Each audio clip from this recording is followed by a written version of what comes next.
Hi again, everyone. I'm Ollie Matthews. This is Societal Narcissism. This video is sponsored by contribution from A. Before I get to A's video, please go to the description box, click on the Rumble link. I asked everybody to watch on Rumble. I'm still monetized there. It'll help out with the channel. Here's A's story. Dear Ollie, I've been wanting to write to you for a while, but I didn't know where else to begin. So I decided to start at the end. Call me A.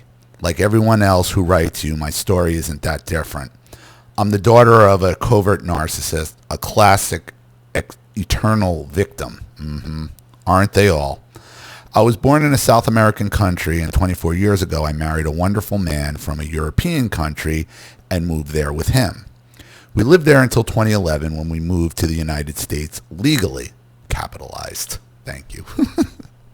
Well, welcome. In 2023, we became citizens of this wonderful country that welcomed us and where we felt at home. Not to mention that the distance from our families, mine and his, has only benefited us, but that's another story. We didn't have any children by choice, and my experience with my mother certainly played a role in this decision, which I felt since I was just a child. I'm almost 50, my husband is 53. Okay, two more Gen Xers, about the same age as me. I decided to permanently go no contact with my mother. My father died in 1996 last year. Since 2020, I've begun to reduce contact, telling her nothing or almost nothing about my life. In 2023, we became citizens. She showed her worst side in a jealous tantrum that led me to cut ties. Unfortunately, a few months later, I fell back into the trap because she sent a message to my husband. And it seemed like something very serious had happened, and of course, nothing had. Of course, they're going to come to you and act like something bad has happened. That's how the Hoover works. I thought again that I could maintain minimal civil contact by maintaining physical distance, but I was wrong. I remember you once saying that when they sense they're about to definitively lose control, they'll become more violent. And that could break us forever. And that this could break us forever. Right.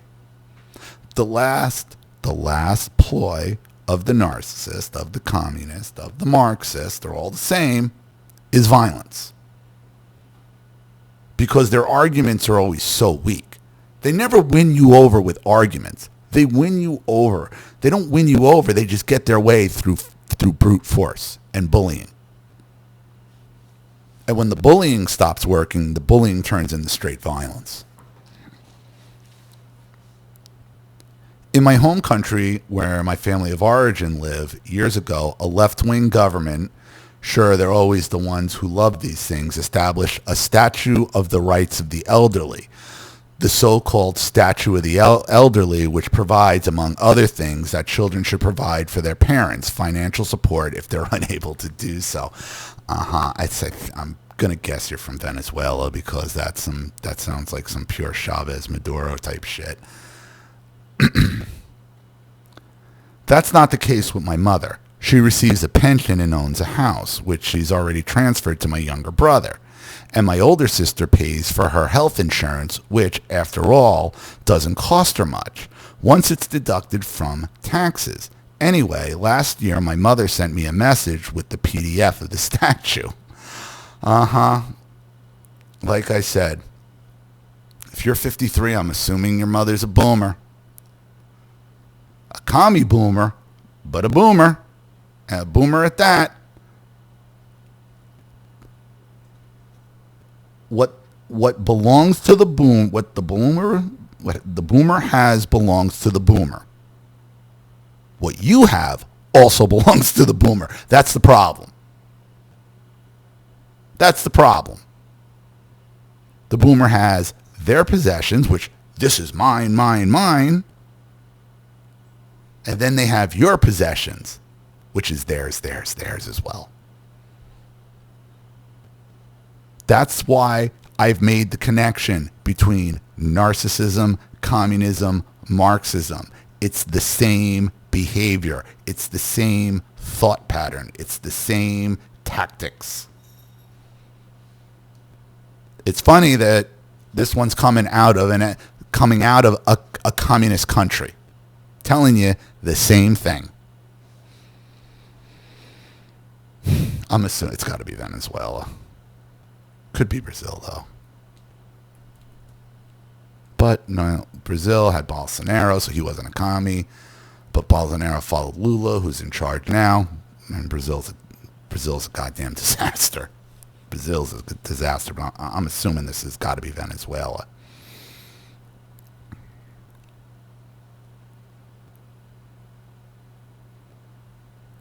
So she went, okay. So anyway, last year my mother sent me a message with the PDF of the statue. I pretended not to see it and I didn't respond. See, this is why you should have never broke no contact in the first place.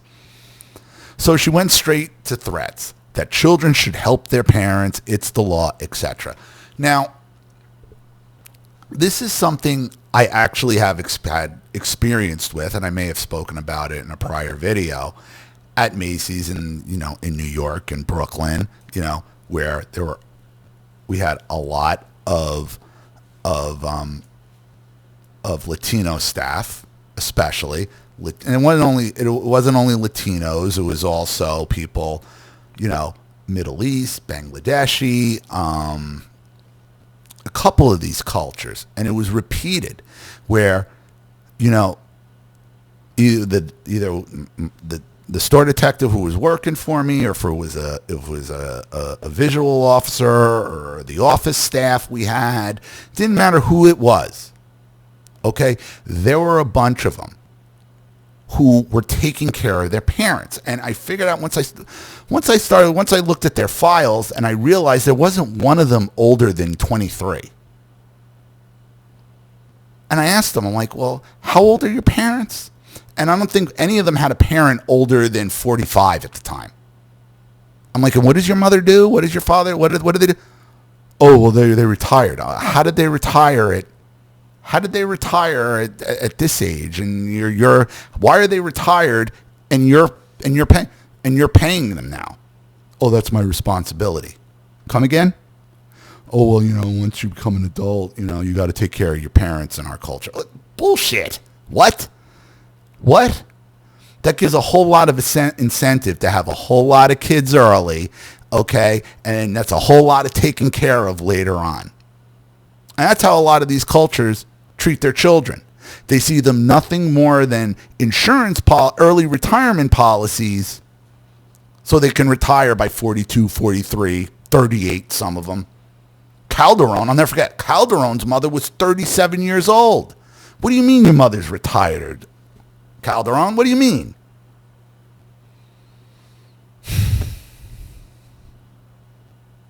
So I've seen this. I've seen this firsthand. Mind blowing. Well, what does your mother do all day? Oh, watches TV. What was your father doing all day, Pat? This was an exec, and one was an executive. One was a junior executive. Well, I don't know why I give him money. He just drinks all day and gets drunk, and then what are you doing? And they think they have some kind of cultural obligation to this shit, and they don't. It was really sad to look. It was really sad. And you try to talk to them, there's just fear. You could see the fear. They were afraid of their parent. They were afraid. And a lot of them had brothers and sisters. I'm like, well, who else is giving them? Just me. I have the only one who has a job. Sad. I told her I had neither the intention nor the conditions to do so, and that she couldn't demand anything since I'm a simple housewife with no income, and that the law doesn't apply to the United States. But if she wanted, she could get a lawyer. She should get a lawyer to enforce her so-called rights. Ollie, after the life of infamy, searching for a love I'd never have, everything was locked with a golden key. The only thing she cared about with me was money. Clear and beautiful sunny day. Clear as a beautiful sunny day. I'm writing to you because I wanted to share my experiences with you, and of course I want to know your thoughts. Your YouTube channel has had a tremendous positive impact on me, opening my eyes to things I didn't want to admit to myself. That's always tough. The toughest person not to lie to is yourself sometimes. And yes, when you tell us that we should no longer have contact and cut all ties, you're absolutely right. I did it when I experienced the me or her situation firsthand. I realized it was about my own survival. It's honestly incredibly tiring to live on this eternal roller coaster, always anxious about the next bomb that was about to explode. Yep. That's the life after being raised by a narcissistic borderline. It never ends. The gift of narcissism never ends. You're constantly on the roller coaster. The purpose of my channel and channels like mine is, how do you deal with the ride? How do you make the ride as fun as possible? That's it. That's it, because it's the only choice we got. There's no getting over it. Oh, I'm over it. No, nobody is. Because if you were over it, you wouldn't be on my channel. If you're over it, you wouldn't be talking about it. If you were over it, you wouldn't be talking consistently, trying to convince everybody that you're over it. You're not.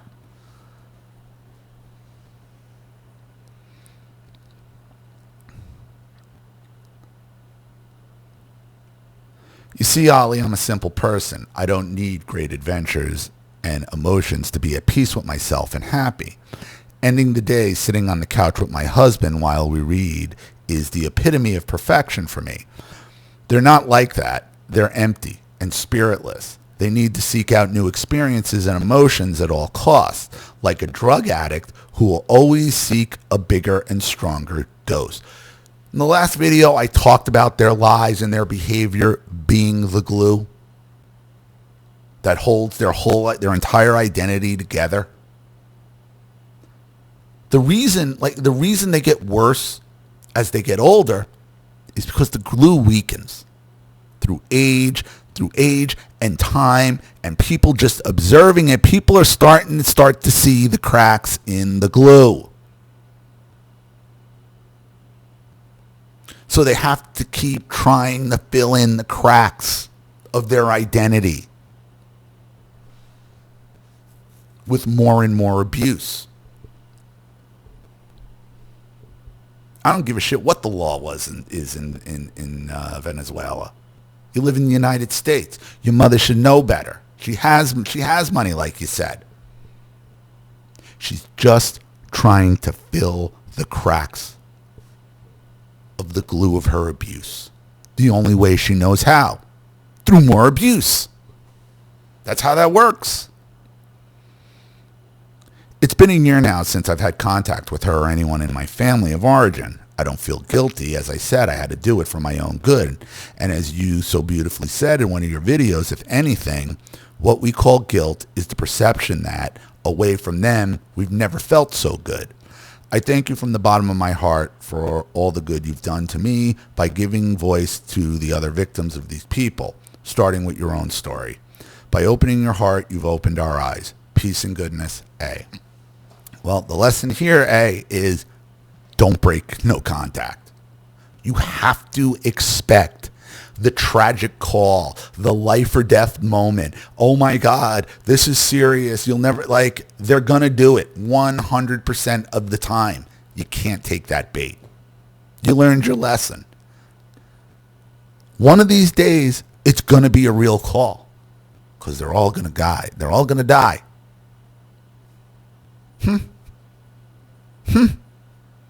And now you got an easy out.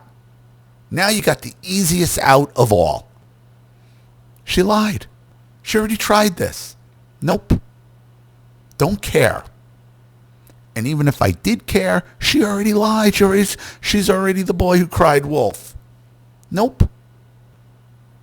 You're not going to gain anything by seeing her or going to the funeral or being guilted into anything. So don't break no contact. Ever. Ever, ever. And understand when they're piling on the abuse in your adult years, as they get older and they get worse, that's just them filling in the cracks in the glue of their identity. That's it. The only way they know how, through more narcissistic abuse. So I hope that helps. Thank you so much, A, for your contribution and your story. I really appreciate it. Thank you to everybody watching. Please leave any opinions or advice in the comments section below. And again, if you want your story read on the channel, you have a topic you'd like me to cover, something you'd like to expose, you'd like to set up a Skype phone call, have a private video made, you'd like to sponsor a video like this for someone who needs help and can't afford it, or just make a contribution to the channel in general to keep it supported, growing, and successful, because this channel survives 100% on contributions from all of you. Without you guys, all this goes away. So if you like what you see here and you want to see more videos like this, you know what to do with either the Cash App, Zelle, PayPal, and email links in the description box below. Also, please like and share this video wherever you can. Subscribe to my channel if you haven't, and be sure to click the subscription bell to be notified of all my video uploads. Also, be sure to subscribe to both channels on Rumble. If you haven't watched the video on Rumble, please do. Even a click helps. Subscribe to me on X and Telegram as well. I'm Ollie Matthews. This has been Societal Narcissism. Take care, everyone.